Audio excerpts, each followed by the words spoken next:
Grazie papà per essere il nostro faro. Non smetteremo mai di cercare la tua luce e di portarla con noi nelle nostre vite. Ti vogliamo bene.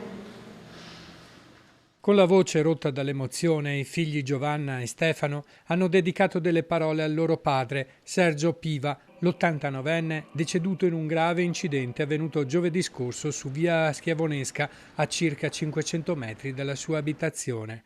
A bordo della sua Toyota Yaris rossa, Sergio era morto sul colpo nell'incidente avvenuto fra la sua auto e un furgone di trasporti Amazon proveniente dalla direzione opposta, che aveva colpito la sua utilitaria proprio all'altezza del lato guida. Continueremo a sentirlo dentro di noi nei piccoli gesti quotidiani e nei momenti importanti, consapevoli che lui sarà fiero di noi. Una folla commossa ha salutato per l'ultima volta Sergio, detto Baldin, nella chiesa di Riese Pio X.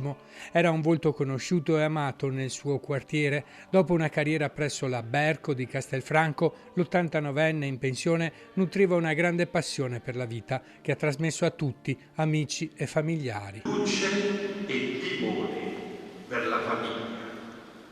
Comunicava gioia ed entusiasmo di vita. Una passione che si esprimeva in tanti modi.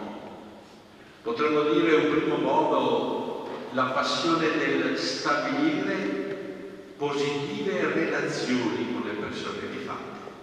Vediamo a conclusione della sua vita quanti voi siete qui presenti. Lo piangono i figli Sandra, Stefano e Giovanna, i nipoti Annalisa ed Enrico e la moglie Ivana.